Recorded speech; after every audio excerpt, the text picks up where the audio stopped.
الأنبياء والمرسلين وعلى آله وصحبه أجمعين. أعوذ بالله من الشيطان الرجيم. بسم الله الرحمن الرحيم.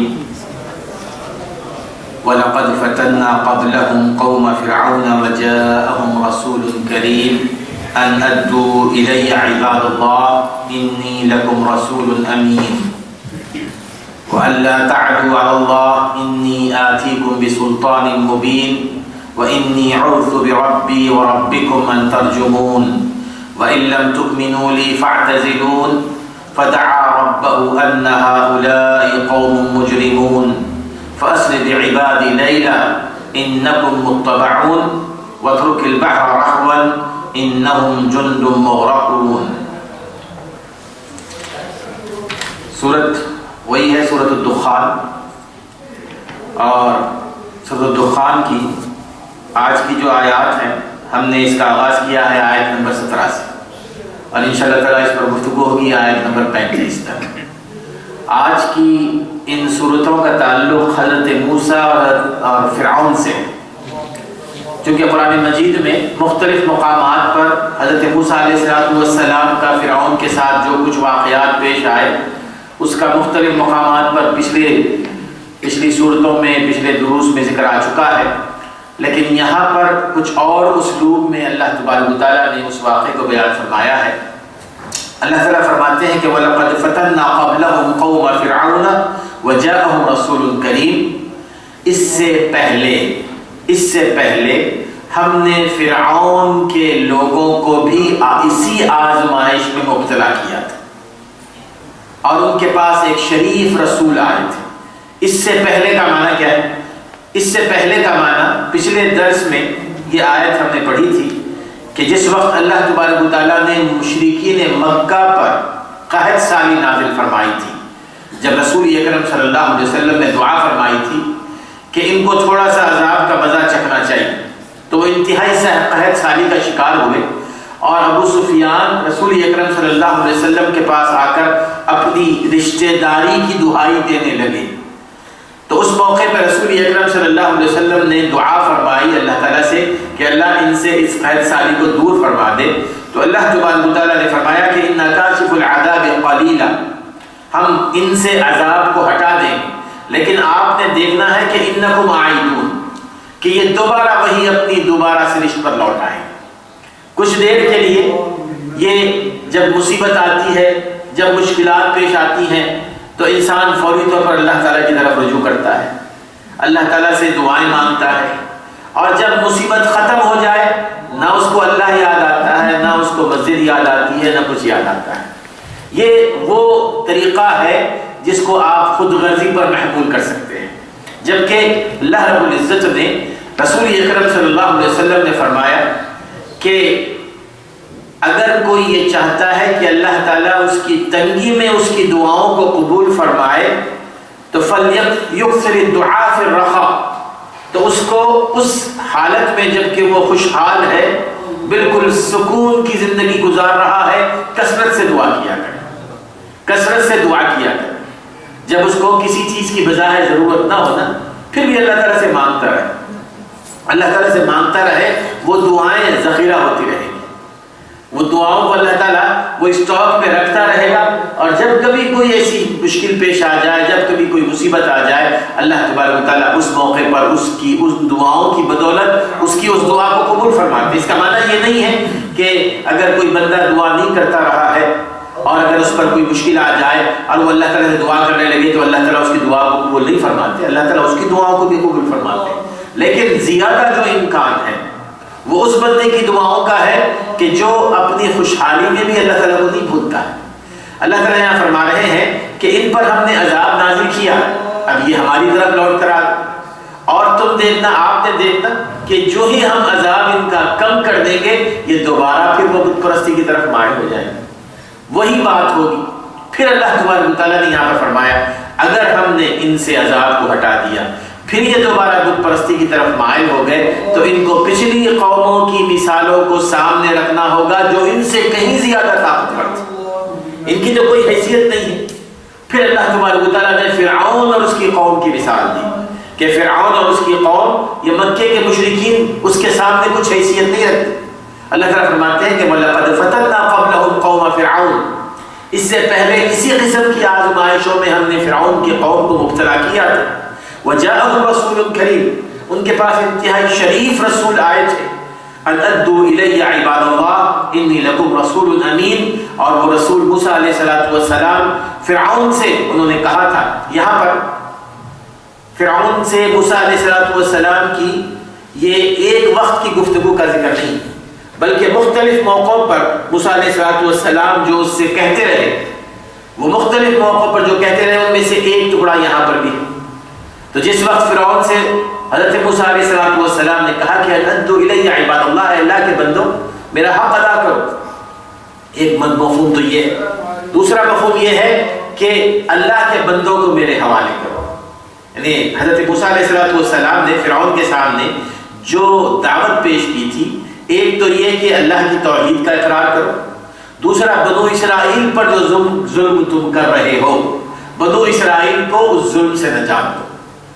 اب اگر پہلے مفہوم کو لیا جائے کہ اَنْدُوا إِلَيَّ عِبَادَ اللَّهِ، اور یہی زیادہ مناسب ترجمہ ہوتا ہے کہ تم اے اللہ کے بندوں میرا حق ادا کرو، میری بات کو مانو، میری بات کو تسلیم کرو، اِنِّی لَكُمْ رَسُولٌ أَمِينٌ، کیونکہ میں جو رسول بنا کر بھیجا گیا ہوں میں انتہائی امانت دار ہوں۔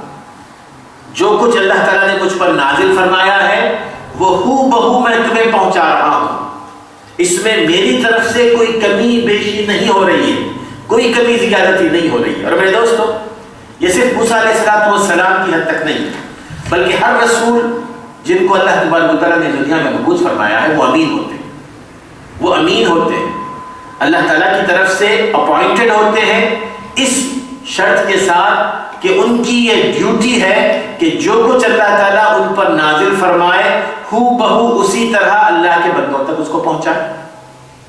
اللہ تعالیٰ نے فرمایا کہ یا ایھا الرسول بلغ ما انزل الیک من ربک وان لم تفعل فما بلغت رسالته واللہ یعصمک من الناس۔ اللہ تعالیٰ رسول اکرم صلی اللہ علیہ وسلم سے جو فرما رہا ہے کہ اے رسول صلی اللہ علیہ وسلم، آپ کی طرف جو کچھ ہم نازل کر رہے ہیں اس کو آپ نے لوگوں تک پہنچا دینا ہے، اور اگر آپ نے نہیں پہنچایا تو پھر آپ نے اپنے فرض منصبی کو نہیں ادا کیا۔ اب کیا رسول اکرم صلی اللہ علیہ وسلم سے ایسی کوئی بات ہو سکتی ہے؟ رسول اکرم صلی اللہ علیہ وسلم کی یہ ڈیوٹی بتائی گئی اور ہر رسول کی یہ ڈیوٹی تھی، اور یہی وجہ ہے کہ رسول اکرم صلی اللہ علیہ وسلم نے میرے دوستوں نہ صرف لوگوں تک پہنچا دیا بلکہ حجۃ الوداع کے موقع پر جو آپ نے خطبہ دیا تھا اور اس میں آپ نے تمام وہ جو صحابہ وہاں جمع تھے ان سے یہ گواہی لی تھی، ان سے پوچھا تھا کہ الا هل بلغت، تم گواہی دو کہ کیا میں نے اس پیغام کو جو اللہ تعالیٰ نے مجھ تک پہنچایا ہے تم تک پہنچایا کہ نہیں پہنچایا؟ انہوں نے کہا تھا، ایک زبان کہا تھا بلغت وادیت ونصحت، کہ آپ نے نہ صرف پہنچایا ہے بلکہ اس کا حق ادا کر دیا اور پوری ہمدردی اور پوری غمخواری کے ساتھ اس حق کو ادا کیا اور ہمارے ساتھ پورے اخلاص کا مظاہرہ کیا۔ تو رسول اکرم صلی اللہ علیہ وسلم نے اپنی انگلی اٹھا کر اللہ تعالیٰ کو گواہ بنایا کہ اللہم فاشهد، اللہ تو گواہ رہے کہ یہ ساری گواہی دے رہے ہیں کہ میں نے تیرے پیغام کو ان تک پہنچا دیا، چاہے وہ کوئی بھی پیغام ہو۔ اور پھر دیکھیں کہ آپ قرآن مجید میں بہت سارے مقامات ایسے ہیں کہ جہاں لگتا ہے کہ وہ آیات رسول اکرم صلی اللہ علیہ وسلم کی شان کے مناسب نہیں ہے، بلکہ اس میں ہلکی سی رسول اکرم صلی اللہ علیہ وسلم پر اللہ تعالیٰ کی طرف سے ایک تنبیہ ہے، ہلکی سی ایک تنبیہ ہے، اور وہ آیات اس بات پر دلالت کرتی ہیں کہ رسول اکرم صلی اللہ علیہ وسلم اگر کسی آیت کو نہ بتانا چاہتے تو ان آیات کو نہ بتاتے۔ اب یہ سورہ عبس دیکھیے، عبس وتولی ان جاءہ الاعمى، اب وہ سورت، اس سورت میں اللہ تبارک و تعالیٰ نے جو اس کا بیک گراؤنڈ ہے، شاید آپ کو پتا ہو کہ عبداللہ ابن ام مکتوم رضی اللہ تعالیٰ عنہ نابینا تھے، وہ جب مسلمان ہوئے تو ان کی پوری کوشش تھی کہ کوئی موقع ہاتھ سے جانے نہ دے، رسول اکرم صلی اللہ علیہ وسلم کی مجلس میں بیٹھے کچھ نہ کچھ سیکھے۔ ایک دفعہ رسول اکرم صلی اللہ علیہ وسلم نے بڑی مشکل سے مکے کے کچھ سرداروں کو اپنے ساتھ جمع کر لیا آپ کی یہ خواہش تھی کہ جو کمیونٹی کے جو با اثر لوگ ہیں، اور یہ ہے صحیح بات ہے دعوت میں، جو با اثر لوگ ہیں وہ آپ کے ساتھ ہو جائیں. اگر وہ آپ کے ساتھ ہو جائیں گے تو باقی سارے لوگ بھی آپ کے ساتھ ہو جائیں گے. تو رسول اکرم صلی اللہ علیہ وسلم یہ چاہ رہے تھے کہ مکے کے جو سردار ہیں وہ آپ کی بات مان لیں. آپ نے بڑی مشکل سے ان کو جمع کیا، آپ ان کے ساتھ بات کر رہے تھے. عبداللہ ابن مکتوم تشریف لائے، نابینا تھے اور رسول اکرم صلی اللہ علیہ وسلم سے مختلف سوالات کرنے لگے. رسول اکرم صلی اللہ علیہ وسلم کو تھوڑی سی یہ ناگوار گزری بات. کس انداز میں؟ اپنی ذات کے لیے نہیں، بس اس وجہ سے کہ مکے کے جو سردار ہیں وہ آسانی سے آتے نہیں نا. اب یہ موقع ہے تو اگر میں عبداللہ ابن مکتوم سے تو میں کبھی بھی بات کر سکتا ہوں. اب اگر ان کو میں نے تھوڑی دیر کے لیے اگنور کیا تو ہو سکتا ہے اٹھ کے چلے جائیں گے. یہ جو تھوڑی سی بھی ناگواری کی بات ہے، عبس کہتے ہیں کہ چہرے پر ناگواری کے آثار، چہرے پر ایسے تاثرات جس کو آپ ناپسند کرتے ہو. کسی چیز کو آپ ناپسند کریں تو گفتگو سے آپ نہیں بتاتے، زبان سے نہیں کہتے، لیکن چہرے سے پتہ چل جاتا ہے. تو رسول اکرم صلی اللہ علیہ وسلم نے چہرے پر وہ آپ کے تاثرات آئے تھے. اللہ تعالیٰ نے فرمایا کہ عبس وتولی ان جاءہ الأعمى. یہ کیا بات ہے کہ جی کہ آپ کے چہرے پر ناگواری کے تاثرات آئے اس لیے کہ ایک نابینا آپ کے پاس آیا، وہ آپ سے کچھ ہدایت حاصل کرنا چاہ رہا. اگر رسول اکرم صلی اللہ علیہ وسلم میرے دوستو اگر کچھ چھپانا چاہتے تو اس کو چھپاتے، اس کو چھپاتے. لیکن رسول اکرم صلی اللہ علیہ وسلم نے اپنا پورا حق ادا فرمایا. آپ کی صدق نبوت کی سب سے بڑی دلیل ہے کہ وہ آیات کہ جن کے بارے میں بظاہر لگتا ہے کہ اللہ تبارک و تعالیٰ نے رسول اکرم صلی اللہ علیہ وسلم کے حوالے سے ایسی آیات نازل فرمائی جس میں تھوڑی سی تنبیہ نظر آتی ہے. یا ایھا النبی لما تحرم ما احل اللہ لک تبتغی مرضات ازواجک. سورہ تحریم کی جو آغاز کی ابتدائی آیات ہیں اس میں بھی اللہ تعالیٰ فرماتے ہیں کہ آپ ان چیزوں کو کیوں اپنے اوپر حرام قرار دے رہے ہیں جن کو اللہ تعالیٰ نے حلال قرار دیا. آپ کو اپنی بیویوں کی خوشنودی مطلوب ہے. وہ واقعہ تھا، اس میں ایک واقعہ ہوا تھا وہ شہد کھانے کا. اب وہ رسول اکرم صلی اللہ علیہ وسلم وہاں پر نہیں چاہتے تھے کہ جی کہ بیویاں ناراض ہوں آپس میں، لیکن اللہ تعالیٰ نے فوری طور پر وہ آیات نازل فرمائی. اتخشى الناس واللہ احق ان تخشاه. سورہ احزاب میں دیکھی، سورہ احزاب میں وہ رسول اکرم صلی اللہ علیہ وسلم نے جیسے حضرت زید اور زینب بنت جحش کا جو نکاح ہوا تھا، جو آپس میں ان کی ناچاقی ہو گئی تھی، اختلاف ہو گیا تھا. اب اللہ تبارک و تعالیٰ نے نازل فرمایا کہ جی کہ اب زید جو ہے اپنی بیوی کو طلاق دیں اور آپ ان سے نکاح کر لیں. رسول اکرم صلی اللہ علیہ وسلم کے لیے یہ ایک ایسی بات تھی کہ آپ نہیں جانتے تھے کہ جی کہ ایک ایشو بنا لیں منافقین. اللہ تعالیٰ فرمایا کہ آپ لوگوں سے ڈر رہے ہیں، واللہ احق ان تخشاہ. آپ کو تو اللہ تعالیٰ سے ڈرنا چاہیے، اللہ تعالیٰ سے آپ کو ڈرنا چاہیے نہ کہ لوگوں سے. اب یہ ساری کی ساری آیات میرے دوستو یہ بتلاتی ہے کہ رسول جو ہوتا ہے وہ امین ہوتا ہے. وہ ہر حکم جو اللہ تعالیٰ کی طرف سے اس پر نازل ہوتا ہے، ایک ایک وحی جو نازل ہوتی ہے چاہے چھوٹی سی کیوں نہ ہو، اس کا یہ فرض منصبی ہے کہ وہ لوگوں تک پہنچا دے. اور رسول اکرم صلی اللہ علیہ وسلم نے پہنچا دیا. لوگوں کی ناراضگی کو آپ نے سامنے نہیں رکھا کہ لوگ راضی ہوتے ہیں کہ ناراض ہوتے ہیں. اور رسول صلی اللہ علیہ وسلم کے متبعین کا بھی یہی کام ہونا چاہیے. اگر دعوت حق آپ کو پہنچانی ہے، ہمیں حق کی دعوت پہنچانی ہے تو میرے دوستو اس میں چہرے دیکھ کر نہ پہنچائیں، چہروں کو نہ دیکھا جائے کہ کون ناراض ہوتا ہے کون راضی. ہاں حکمت کے ساتھ، لیکن مقصد یہ نہ ہو کہ میں اگر یہ بات کہوں گا تو لوگ ناراض ہو جائیں. اللہ تعالیٰ جیسے کہ حضور صلی اللہ علیہ وسلم ابن حبان کی حضرت عائشہ رضی اللہ تعالیٰ عنہ کی روایت سے یہ حدیث آتی ہے کہ دو چیزیں ہوتی ہیں. ایک وہ شخص جو لوگوں کو ناراض نہ کرنے کے لیے اللہ کو ناراض کر دیتا ہے. من التمس رضا الناس بسخط اللہ. جو شخص لوگوں کی ناراضگی کو مول لینا نہیں چاہتا لیکن اس کی وجہ سے کیا ہوتا ہے وہ اللہ کی ناراضگی مول لیتا ہے. نہ صرف اللہ کی ناراضگی مول لیتا ہے بلکہ کچھ عرصے کے بعد لوگ بھی اس سے ناراض ہو جاتے ہیں. لیکن جو شخص من التمس رضا اللہ بسخط الناس، جو شخص اللہ کو راضی کرنا چاہتا ہے، اللہ کو راضی کرنا چاہتا ہے، اس کو یہ پرواہ نہیں کہ لوگ اس سے ناراض ہو جاتے ہیں. رضی اللہ عنہ، اللہ تعالیٰ اس سے راضی ہو جاتے ہیں. وَأَرْضَى عَنْهُ النَّاسِ، اور لوگوں کو بھی اللہ تعالیٰ ان سے راضی کر دیتا ہے، لوگ بھی اس سے راضی ہو جاتے ہیں کچھ دیر کے بعد ہی سے۔ اب یہ وہ چیز ہے جو ہمارے سامنے پیش نظر ہونی چاہیے۔ ہمارا یہ حال ہے کہ ہم لوگوں کو دیکھ کر بات کرتے ہیں تاکہ کہ لوگ مجھ سے راضی رہیں، یہ چیز وہ ہے جو ہماری دعوت کو سب سے زیادہ نقصان پہنچا رہی ہے۔ اب جہاں تک لوگوں کے راضی ہونے کا تعلق ہے، اس میں امام ابن تیمیہ نے بڑا اچھا نقطہ بیان فرمایا اس حدیث کی تشریح میں۔ وہ یہ کہتے ہیں کہ اس کا معنی یہ نہیں کہ ساری مخلوق آپ کے راضی ہو جائے۔ اگر آپ حق بات کہہ رہے ہیں، ضروری نہیں کہ ساری مخلوق آپ سے راضی ہو جائے۔ اس حدیث کا معنی یہ ہے کہ وہ لوگ جو صاحب ایمان ہیں، جو صاحب تقوی ہیں، جن کے اندر الہیت ہے، وہ آپ کے ساتھ ہیں، وہ آپ سے راضی ہو جائیں۔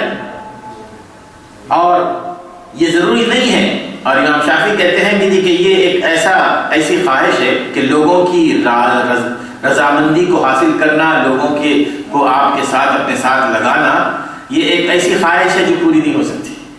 وہ کہتے ہیں کہ یہ ایسی خواہش ہے کہ سارے لوگ آپ کے ساتھ راضی نہیں ہو سکتے، لیکن اس کی طرف آپ توجہ نہ دیں، بلکہ جو حق ہے اس کو اپنائیں، جو آپ کے لیے مفید ہے دنیا اور آخرت میں، اور خاموشی سے اس کو استعمال کریں۔ بہرحال یہاں پر حضرت موسیٰ علیہ السلام کے حوالے سے بھی بیان فرمائی گئی کہ انی لکم رسول امین، میں تمہارے پاس ایک امانت دار رسول بنا کر بھیجا گیا ہوں۔ وَأَلَّا تَعْلُوا عَلَى اللَّهِ انی آتیکم بسلطان مبین۔ اب موسیٰ علیہ السلام نے کیا کہا اس سے؟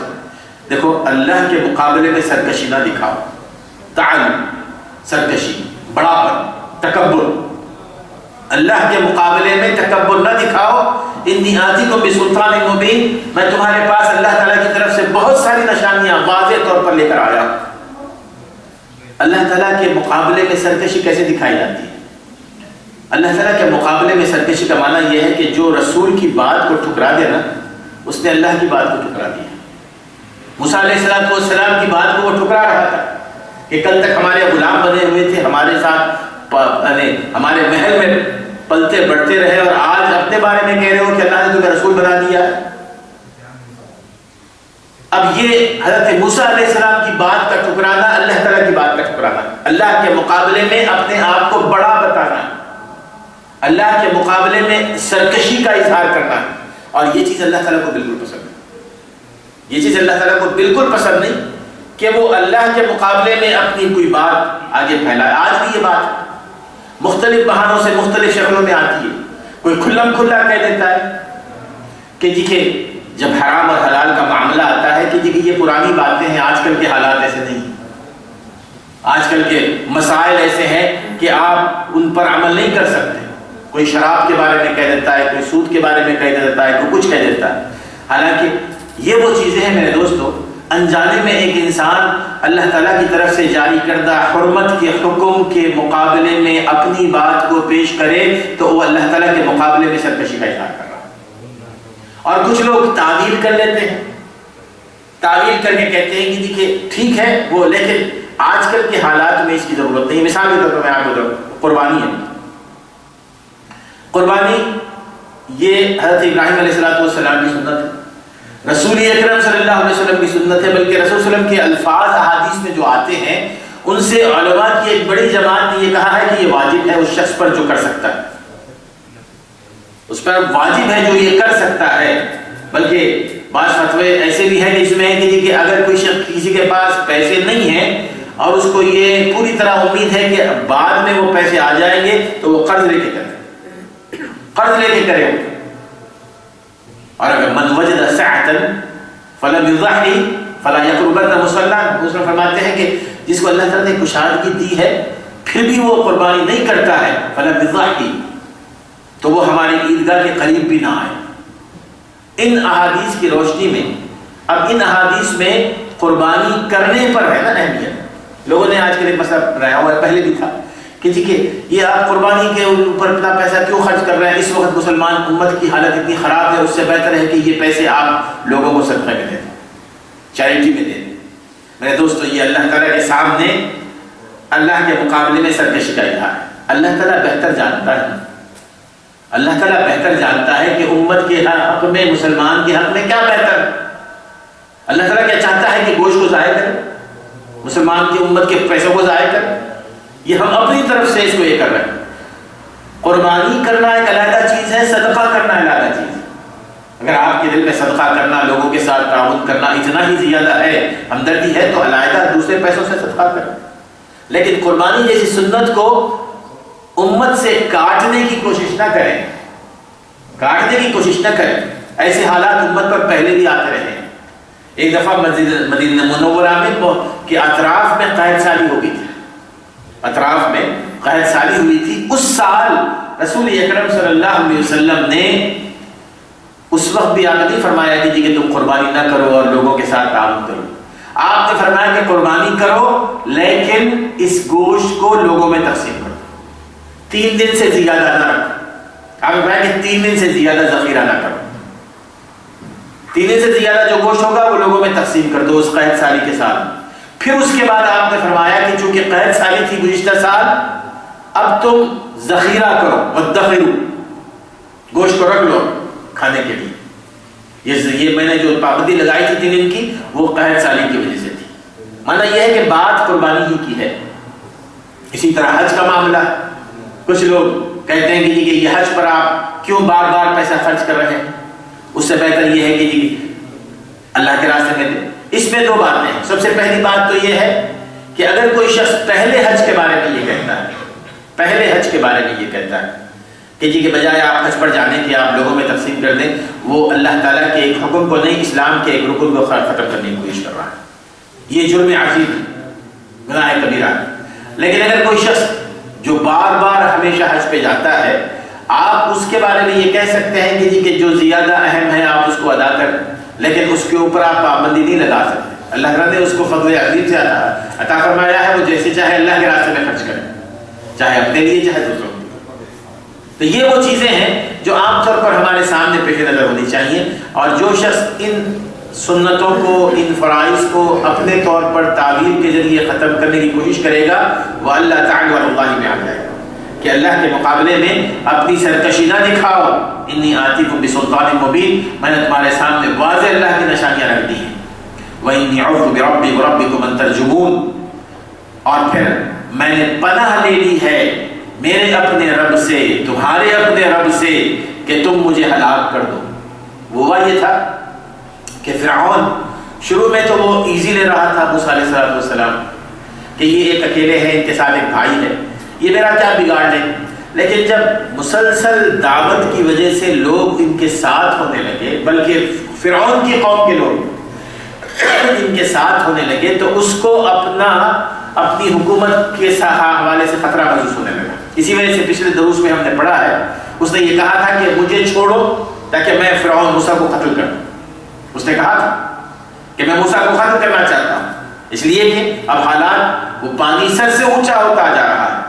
تب موسیٰ علیہ السلام نے فرمایا کہ تم مجھے قتل نہیں کر سکتے، کیونکہ میں اپنے رب کی پناہ میں آ چکا ہوں۔ اور یہ حقیقت ہے میرے دوستوں، انبیاء جو ہوتے ہیں جب تک کہ وہ اللہ تعالیٰ کے پیغام کو بخوبی پوری طرح ادا نہ کر دیں، اللہ تعالیٰ ان کو اپنی حفاظت میں رکھتے ہیں۔ اللہ تعالیٰ ان کو اپنی حفاظت میں رکھتے ہیں۔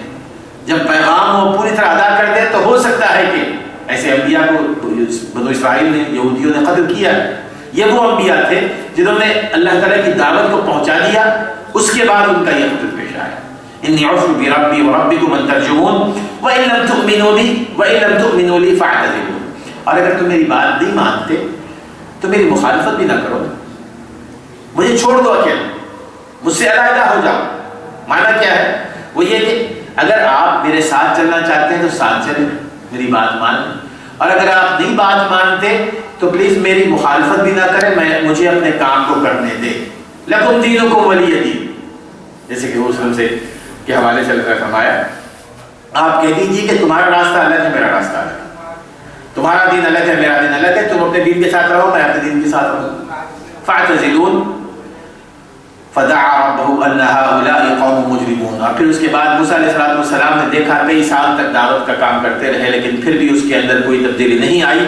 آخر میں اللہ تعالیٰ سے موسیٰ علیہ السلام نے دعا کی، اے رب، فدعا ربہ، اپنے رب سے موسیٰ علیہ السلام نے دعا کی، ان هؤلاء قوم مجرمون، اے اللہ یہ مجرم لوگ ہیں، یہ مجرم لوگ ہیں، تو اللہ تعالیٰ نے موسیٰ علیہ السلام پر وحی فرمائی فَأَسْرِ بِعِبَادِ لَيْلًا إِنَّكُمْ مُتَّبَعُونَ، آپ راتوں رات اپنی قوم کے لوگوں کو لے کر نکل جائیں جو آپ پر ایمان لا چکے ہیں، بعبادی میرے بندوں کو، اس میں بنو اسرائیل بھی تھے، قبطی بھی تھے، فرعون کے لوگ بھی تھے، ان سب کو لے کر آپ راتوں رات نکل جائیں اور یہ ذہن میں رکھیں کہ آپ کو فالو کیا جائے، آپ کا پیچھا کیا جائے گا۔ انکم متبعون، یہ پہلے دفعہ فرما دیا، وَاتْرُكِ الْبَحْرَ رَهْوًا إِنَّهُمْ جُنْدٌ مُغْرَقُونَ۔ پھر یہ آیت اس وقت نازل ہوئی، اس آیت میں جو حکم ہے کہ جب موسیٰ علیہ السلام نے اللہ تبارک و تعالیٰ کے حکم سے سمندر پر لاٹھی ماری اور سمندر کا جو پانی تھا اس طرف ہو گیا اور اس طرف ہو گیا اور درمیان میں راستہ بن گیا تو پانی ٹھہر گیا دیوار کی طرح، تو موسیٰ اور ان کی قوم جب پار کر گئے تو دوبارہ موسیٰ علیہ السلام نے دیکھا کہ فرعون کی قوم، فرعون کی فوج آ رہی ہے، تو انہوں نے کوشش کی کہ دوبارہ لاٹھی مار کر اس سمندر کو دوبارہ برابر کر دیں۔ اللہ تعالیٰ فرمائیں گے فَاتْرُكِ الْبَحْرَ رَهْوًا، سمندر کو اسی طرح کھڑا رہنے دو، سمندر کو اسی طرح کھڑا رہنے دو، إِنَّهُمْ جُنْدٌ مُغْرَقُونَ، یہ جو فوج آ رہی ہے یہ غرق ہونے والی ہے، آپ نے اس کو دوبارہ اس طرح نہیں کرنا، اس کو آنے دو پوری طرح۔ اور اللہ تعالیٰ کا یہ قانون ہی کہ پوری طرح جب وہ درمیان میں آ گئے اللہ تعالیٰ نے سمندر کو ملا دیا۔ إِنَّهُمْ جُنْدٌ مُغْرَقُونَ كَمْ تَرَكُوا مِنْ جَنَّاتٍ وَعُيُونٍ وَزُرُوعٍ وَمَقَامٍ كَرِيمٍ وَنَعْمَةٍ كَانُوا فِيهَا فَاكِهِينَ كَذَلِكَ وَأَوْرَثْنَاهَا قَوْمًا آخَرِينَ۔ اللہ تعالیٰ فرماتے ہیں جب یہ فرعون اور اس کی قوم والے غرق ہو گئے نا، اللہ فرماتے ہیں کم ترکوا من جنات وعیون، کتنے باغات، کتنے چشمے، کتنے کھیت، کتنے عالیشان محل اور کتنی نعمتیں جن کے وہ مزے لے رہے تھے چھوڑ گئے۔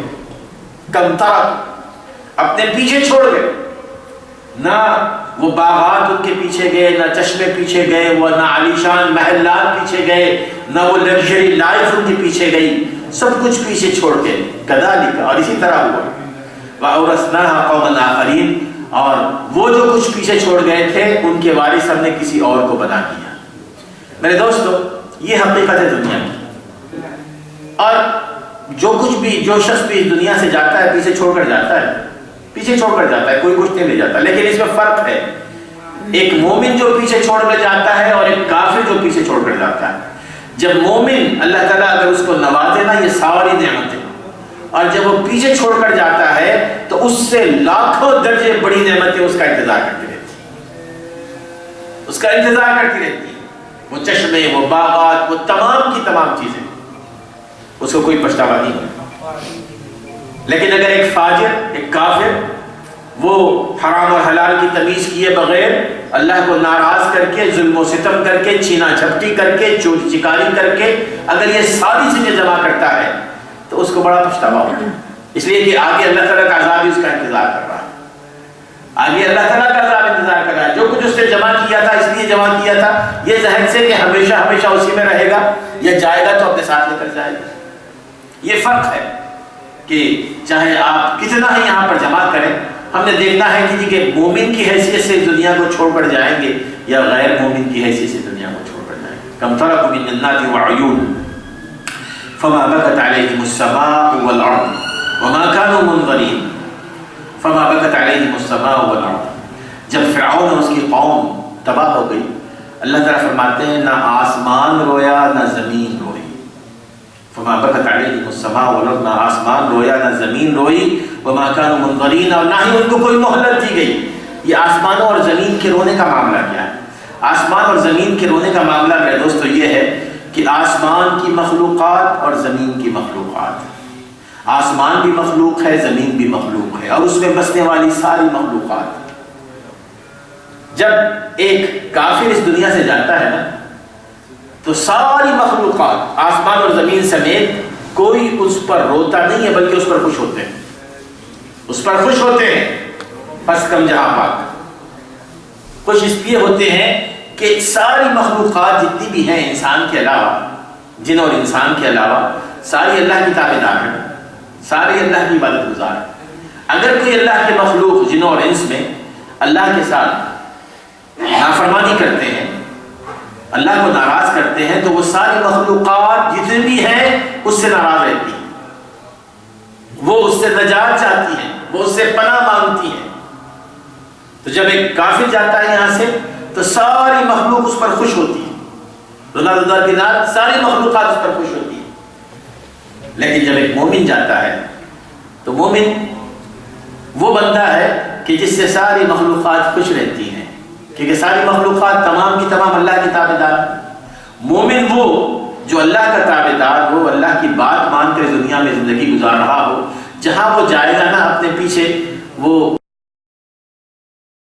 بڑی پاکیزہ یادیں چھوڑ کر جائے گا، نشانیاں چھوڑ کر جائے گا۔ وہ اپنے سجدے، اپنی نمازیں، اپنی خیر خیرات، لوگوں کے ساتھ اس کا تعاون، لوگوں کے ساتھ اس کی محبت، چاہے وہ گھر میں ہو، چاہے وہ گاڑی میں ہو، چاہے وہ کہیں ہو، جہاں جائے گا ایک مومن کی یہ نشانی ہے کہ جب وہ وہاں سے نکلے گا، ہٹے گا، تو لوگ اس کو اچھی طرح یاد رکھیں گے کہ جی کہ بڑا اچھا آدمی، بہت اچھا آدمی تھا۔